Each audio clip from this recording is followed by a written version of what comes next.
അസ്സലാമു അലൈക്കും. അൽഹംദുലില്ലാ, സ്വലാത്തു വസ്സലാമു അലാ റസൂലില്ലാ വഅലാ ആലിഹി വസഹ്ബിഹി അജ്മഈൻ. പ്രിയമുള്ളവരെ, അള്ളാഹു നമ്മളെ ഇവിടെ ഒരുമിച്ച് കൂട്ടിയതുപോലെ നാളെ അള്ളാഹുവിൻ്റെ സ്വർഗത്തിൽ നമ്മളെ ഒരുമിച്ച് കൂട്ടുമാറാകട്ടെ. അഊദു ബില്ലാഹി മിനശ് ശൈത്വാനിർ റജീം. ബിസ്മില്ലാഹിർ റഹ്മാനിർ റഹീം.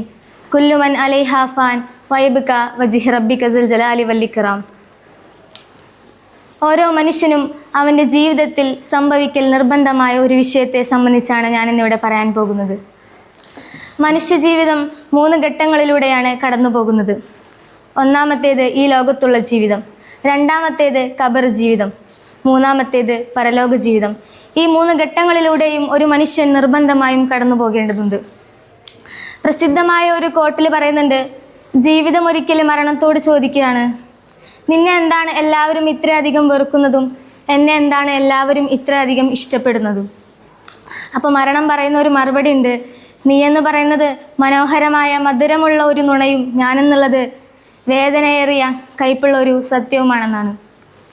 പ്രവാചകൻ സല്ലല്ലാഹു അലൈഹി വസല്ലം ഒരിക്കൽ ഒരു സ്വഹാബിയുടെ മരണാനന്തര ചടങ്ങുമായി ബന്ധപ്പെട്ടിട്ട് പള്ളിക്കാട്ടിലെത്തിയിട്ട് ഒരു ഖബറിനരികിൽ ഇരുന്നു കൊണ്ട് പ്രവാചകൻ പറയാണ്, ഓരോ മനുഷ്യനും ഖബറിൽ അനുഭവിച്ചു കൊണ്ടിരിക്കുന്ന പ്രശ്നങ്ങൾ പുറമേയുള്ള ആളുകൾ അറിഞ്ഞിരുന്നെങ്കിൽ എന്ന് പ്രവാചകൻ പറയാണ്. എന്നിട്ട് പ്രവാചകൻ സല്ലല്ലാഹു അലൈഹി വസല്ലം പറയാണ്, ഒരു മനുഷ്യനെ മരണം ആസന്നമായി കഴിഞ്ഞാൽ അദ്ദേഹത്തിൻ്റെ അടുക്കലേക്ക് അസ്രായിൽ അലൈഹി സ്വലാത്തു വസ്സലാമും കൂടെ അദ്ദേഹത്തിനോടൊപ്പം കുറച്ച് മലക്കുകളും കൂടി വരുന്നതാണ്. ഇങ്ങനെ വരുന്ന സമയത്ത് ഈ മരണപ്പെട്ട വ്യക്തി ഒരു നല്ല സജ്ജനങ്ങളിൽപ്പെട്ട ഒരു വ്യക്തിയാണെങ്കിൽ അദ്ദേഹത്തിൻ്റെ അടുത്തിരുന്നു കൊണ്ട് സലാം പറഞ്ഞുകൊണ്ട് വളരെ പുഞ്ചിരിയോടുകൂടി തന്നെ അദ്ദേഹത്തിൻ്റെ റൂഹിനെ അവർ പിടിക്കുന്നതാണ്. ഒരു കൂജയിൽ നിന്ന് വെള്ളം ഒഴിക്കുന്നത് പോലെ അത്രയധികം എളുപ്പമുള്ള രീതിയിലായിരിക്കും അദ്ദേഹത്തിൻ്റെ റൂഹിനെ അവർ പിടിക്കുക. നേരെ മറിച്ച് അദ്ദേഹം ഒരു മോശപ്പെട്ട വ്യക്തിയാണെങ്കിൽ പഞ്ഞിക്കെട്ടിൽ നിന്ന് മുള്ളുകൾ വലിച്ചെടുക്കുന്നത് പോലെ അത്രയും വേദനയേറിയിട്ടായിരിക്കും അദ്ദേഹത്തിൻ്റെ റൂഹിനെ അവർ പിടിച്ചെടുക്കുന്നത്. ഇങ്ങനെ റൂഹിനെ പിടിച്ചെടുത്തതിന് ശേഷം ഒരു നല്ല മനുഷ്യൻ്റെ റൂഹിനെയാണെങ്കിൽ ഇല്ലിയൂൻ എന്ന സ്ഥലത്തേക്കും മോശപ്പെട്ട മനുഷ്യൻ്റെ റൂഹിനെയാണെങ്കിൽ സിജ്ജീൻ എന്ന സ്ഥലത്തേക്കും കൊണ്ടുപോകുന്നതാണ്. സല്ലല്ലാഹു അലൈഹി വസല്ലം പറയാണ്, നല്ല മനുഷ്യൻ്റെ റൂഹിനെ സുഗന്ധമുള്ള ഒരു പട്ടിൽ പൊതിഞ്ഞുകൊണ്ടായിരിക്കും 7-ാം ആകാശത്തേക്ക് കൊണ്ടുപോകുന്നതെന്ന്. ഇങ്ങനെ കൊണ്ടുപോകുന്ന സമയത്ത് ബാക്കിയുള്ള മലക്കുകൾ ചോദിക്കും അത്രേ, ആരുടെ റൂഹിനെയാണ് ഈ കൊണ്ടുപോകുന്നതെന്ന്. ആ സമയത്ത് കൊണ്ടുപോകുന്ന മലക്കുകൾ പറയും, ഇദ്ദേഹം അള്ളാഹുവിൻ്റെ മാർഗത്തിൽ അള്ളാഹുവിനനുസരിച്ച് കൊണ്ട് ജീവിച്ച ഒരു മനുഷ്യനാണെന്ന്. നേരെ മറിച്ച് അദ്ദേഹം ഒരു മോശപ്പെട്ട വ്യക്തിയാണെങ്കിൽ ബാക്കിയുള്ള മലക്കുകൾ പറയും, കൊണ്ടുപോകൂ കൊണ്ടുപോകൂ, ഞങ്ങൾക്ക് കാണണ്ട ഈ റൂഹിനെ എന്ന് പറയുന്നതും നമുക്ക് കാണാൻ സാധിക്കും. പിന്നീട് നേരത്തെ പറഞ്ഞതുപോലെ ഒരു നല്ല വ്യക്തിയാണെങ്കിൽ അദ്ദേഹത്തിൻ്റെ റൂഹിനെ ഇല്ലിയൂൻ എന്ന സ്ഥലത്തേക്കും മോശപ്പെട്ട വ്യക്തിയാണെങ്കിൽ അദ്ദേഹത്തിൻ്റെ റൂഹിനെ സിജ്ജീൻ എന്ന സ്ഥലത്തേക്കും കൊണ്ടുപോകും. ഈ സമയത്ത് ഇവിടെ മരണപ്പെട്ട വ്യക്തിയുടെ മരണാനന്തര ചടങ്ങുകൾക്ക് ശേഷം അദ്ദേഹത്തിനെ ഖബറിലേക്ക് കൊണ്ടുപോയി വെക്കുകയും പിന്നീട് അല്ലാഹു സുബ്ഹാനഹു വ തആല അദ്ദേഹത്തിന് രണ്ടാമതായി റൂഹിനെ ഇട്ട് കൊടുക്കുകയും ചെയ്യും. അങ്ങനെ അദ്ദേഹം റൂഹിനെ തിരിച്ചിട്ട് കൊടുത്തതിന് ശേഷം അദ്ദേഹം ഖബറിൽ എണീച്ചിരുന്നു കൊണ്ട് പറയും, ഞാൻ എവിടെയാണ് ഈ എത്തിയിരിക്കുന്നതെന്ന്. പിന്നീട് മുൻകർ നക്കീർ അലൈഹിസ്സലാം എന്നിവർ വന്നുകൊണ്ട് അദ്ദേഹത്തിനോട് ചോദ്യങ്ങൾ ചോദിക്കും. അദ്ദേഹം ഒരു നല്ല മനുഷ്യനാണെങ്കിൽ അതിനെല്ലാം നല്ല രീതിയിൽ തന്നെ അദ്ദേഹം മറുപടി പറയും. നേരെ മറിച്ച് അദ്ദേഹം ഒരു മോശപ്പെട്ട വ്യക്തിയാണെങ്കിൽ എനിക്കറിയില്ല എന്ന് പറഞ്ഞുകൊണ്ട് അട്ടഹസിച്ച് കരയുന്നതായിട്ടും നമുക്ക് കാണാൻ സാധിക്കും. ശേഷം ഖിയാമത്ത് നാൾ വരെയും ആ മനുഷ്യന് ഖബറിലായിരിക്കും. നമ്മൾ മദ്രസയിലെല്ലാം പഠിച്ചിട്ടുള്ളത് പോലെ ഇസ്രാഫീൽ അലൈഹി സ്വലാത്തു വസ്സലാം സൂറിൽ ഓതുമ്പോഴാണ് നമ്മൾ ഖിയാമത്ത് സംഭവിക്കുന്നത്. പ്രവാചകൻ സല്ലല്ലാഹു അലൈഹി വസല്ലം പറയാണ്, ഇസ്രാഫീൽ അലൈഹി സ്വലാം അള്ളാഹുവിൻ്റെ ഒരു ആജ്ഞയ്ക്ക് വേണ്ടിയിട്ട് അദ്ദേഹം ഇങ്ങനെ സൂറിൽ ഓതാൻ വേണ്ടിയിട്ട് കാത്തിരിക്കുമെന്നാണ് പ്രവാചകൻ സല്ലല്ലാഹു അലൈഹി വസല്ലം പറയുന്നത്. ഇങ്ങനെ ഇസ്രാഫീൽ അലൈഹി സ്വലാം ഒന്നാമതായി സൂറിൽ ഓതുമ്പോഴാണ് ഈ ലോകം അവസാനിക്കുന്നത്. ഞാൻ ആദ്യം ഓതി വെച്ചതുപോലെ കുല്ലു മൻ അലൈഹാ ഫാൻ, ഈ ലോകം മുഴുവനും ഈ ലോകത്തുള്ള സാധനങ്ങളും മനുഷ്യനും എല്ലാം നശിക്കുന്നതാണ്. വയബ്ക വജ്ഹു റബ്ബിക ദുൽ ജലാലി വൽ ഇക്റാം, അള്ളാഹുവിൻ്റെ സാത്ത് മാത്രം ശേഷിക്കുന്നതാണ്. പിന്നീട് നബി സല്ലല്ലാഹു അലൈഹി വസല്ലം പറയുന്നുണ്ട്, മഹ്ശറയിൽ സാധാരണ സൂര്യന് നമ്മുടെ ഒരു ചാൺ മുകളിലായിരിക്കും ഉണ്ടാകുക.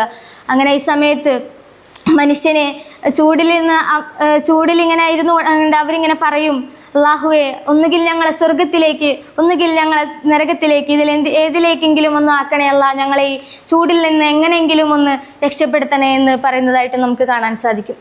അങ്ങനെ പല പ്രവാചകന്മാരുടെ അടുത്തേക്കും അവർ ഷഫാത്തിനായിക്കൊണ്ട് പോകും. ആദ്യം തന്നെ അവർ ആദം നബി അലൈഹി സ്വലാത്തു വസ്സലാമിൻ്റെ അടുത്ത് ചെല്ലും. അങ്ങനെ പറയും, ആദം നബിയെ, അങ്ങാണല്ലോ ഇവിടുത്തെ ആദ്യത്തെ പ്രവാചകനും അള്ളാഹുവിൻ്റെ ആദ്യത്തെ അടിമയും, ആദം നബിയെ ഞങ്ങൾക്ക് വേണ്ടി ഒന്ന് ശുപാർശ ചെയ്യുക എന്ന്.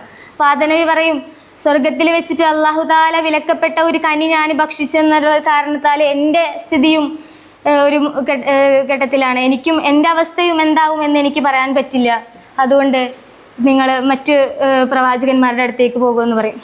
അങ്ങനെ പല പ്രവാചകന്മാരുടെ അടുത്ത് പോയിട്ടും അവരിങ്ങനെ കൈയൊഴിയുന്ന ഒരവസ്ഥയാണ് നമുക്ക് കാണാൻ സാധിക്കുന്നത്. അവസാനം അവർ പ്രവാചകൻ സല്ലല്ലാഹു അലൈഹി വസല്ലമയുടെ അടുത്ത് പോവുകയും പ്രവാചകനെ അള്ളാഹുവിനോട് ഇങ്ങനെ ഷഫാത്ത് ചെയ്യുകയും ചെയ്യും. അങ്ങനെ നന്മ തിന്മകൾ തൂക്കുന്ന ഒരവസ്ഥയിലേക്ക് വരെ കാര്യങ്ങൾ എത്തിപ്പെടും. അങ്ങനെ അള്ളാഹു അവരുടെ ഒരു നല്ല മനുഷ്യൻ്റെ ഇതാണെങ്കിൽ നന്മ അവരുടെ തുലാസ് നല്ല രീതിയിൽ തന്നെ തൂങ്ങുകയും, ഒരു മോശപ്പെട്ട വ്യക്തിയാണെങ്കിൽ അവരുടെ തുലാസ് ഇങ്ങനെ നന്മകളും ഇങ്ങനെ തൂങ്ങാതിരിക്കുകയും ചെയ്യും. ശേഷം നല്ല മനുഷ്യനാണെങ്കിൽ അദ്ദേഹത്തിന് സ്വർഗത്തിലേക്കും, ഒരു മോശപ്പെട്ട മനുഷ്യനാണെങ്കിൽ അദ്ദേഹത്തെ നരകത്തിലേക്കും അയക്കുന്നതായിട്ട് നമുക്ക് കാണാൻ സാധിക്കും. ഖിയാമത്ത് നാളിലെ മറ്റൊരു പ്രധാനപ്പെട്ട ഒരു കാര്യം എന്നുള്ളത് പിശാചിൻ്റെ പ്രസംഗമാണ്. സൂറത്തുൽ ഇബ്രാഹിമിലൂടെ നമ്മളെ പഠിപ്പിക്കുന്നുണ്ട്. വഖാല ശൈത്താനു ലമ്മാ ഖുളിയൽ അംറു ഇന്നല്ലാഹ വഅദകും വഅദൽ ഹഖ്ഖി വവഅദ്തുകും ഫഅഖ്ലഫ്തുകും വമാ കാന ലി അലൈക്കും മിൻ സുൽത്താനിൻ ഇല്ലാ അൻ ദഅഉതുകും ഫസ്തജബ്തുകും ഇലി ഫലാ തുലൂമൂനി വലൂമു അൻഫുസകും മാ അനാ മുസ്രിഹിക്കും വമാ അൻതും ബിമുസ്രിഹീൻ ഇന്നി കഫർതു ബിമാ അശ്റക്തുമൂനി മിൻ ഖബൽ ഇന്നൽ ളാലിമീന ലഹും അസാബുൻ അലീം. വിധി കൽപ്പിക്കപ്പെട്ട് കഴിയുമ്പോൾ പിശാച് പറയും, അള്ളാഹു നൽകിയ വാഗ്ദാനങ്ങളൊക്കെയും സത്യമായി, ഞാനും നിങ്ങൾക്ക് വാഗ്ദാനം നൽകി, പക്ഷേ ഞാനത് ലംഘിച്ചു. നിങ്ങളിൽ എനിക്ക് യാതൊരു അവകാശവും ഉണ്ടായിരുന്നില്ല. ഞാൻ നിങ്ങളെ എൻ്റെ വഴിയിലേക്ക് ക്ഷണിച്ചു, നിങ്ങൾ ആ ക്ഷണം സ്വീകരിച്ചു. അതിനാൽ ഇപ്പോൾ എന്നെ കുറ്റപ്പെടുത്തേണ്ട, നിങ്ങൾ നിങ്ങളെ തന്നെ കുറ്റപ്പെടുത്തിക്കൊള്ളുക. ഇവിടെ എനിക്ക് നിങ്ങളെ രക്ഷിക്കാനാവില്ല, നിങ്ങൾക്ക് എന്നെയും രക്ഷിക്കാനാവില്ല. എനിക്കിതിൽ യാതൊരു ഉത്തരവാദിത്തവുമില്ല. ഇത്തരം ധിക്കാരികൾക്ക് നോവേറിയ ശിക്ഷ സുനിശ്ചിതമാകുന്നു. പ്രിയമുള്ളവരെ, നാം ഓരോ തെറ്റുകൾ ചെയ്യുമ്പോഴും ഓരോ തെറ്റിൽ നിന്ന് പിന്മാറണമെന്ന് ആഗ്രഹിക്കുമ്പോഴും പിശാച് നമ്മളെ വഴിപിഴപ്പിച്ചു കൊണ്ടിരിക്കുകയാണ്. നാം ഒരു വേള മനസ്സിലാക്കുന്നത് അവസാനമായി നമ്മുടെ രക്ഷയ്ക്ക് പിശാച് ഉണ്ടാകുമെന്നുള്ള ഒരു കാര്യത്തിലാണ്. അള്ളാഹുവിൻ്റെ അടുത്ത് ചെന്ന് കഴിഞ്ഞാൽ പിശാച് പോലും നമ്മളെ കൈയൊഴിയുന്ന ഒരു അവസ്ഥയിലേക്കാണ് വരാൻ പോകുന്നത്. മുഴുവൻ മേഖലകളിലും അള്ളാഹുവിനെ സ്മരിച്ചുകൊണ്ട്, മരണത്തെ ഓർത്തുകൊണ്ട് നമ്മൾ മറ്റെന്ത് പ്രവർത്തികൾക്ക് പോകുമ്പോഴായാലും, ഇപ്പോൾ ഒരു വിവാഹമായിരുന്നാലും ശരി, നാം അതിന് പ്രത്യേകം തയ്യാറാകാറുണ്ട്. അങ്ങനെ ഓരോ വിഷയത്തിന് നമ്മൾ പ്രത്യേകമായിട്ട് തയ്യാറാകാറുണ്ട്. നമ്മുടെ ജീവിതത്തിലെ ഒരു പ്രധാനപ്പെട്ട ഒരു സംഭവമാണ് മരണം. ആ മരണത്തിന് വേണ്ടി സർവത്ര മേഖലകളിലും ഒരുങ്ങണമെന്ന് എന്നോടും നിങ്ങളോടും ഓർമ്മപ്പെടുത്തിക്കൊണ്ട് ഞാൻ എൻ്റെ വാക്കുകൾ നിർത്തുന്നു. വാഹിർ ദഅ്വാനാ അൽഹംദുലില്ലാഹി റബ്ബിൽ ആലമീൻ. അസ്സലാമു അലൈക്കും.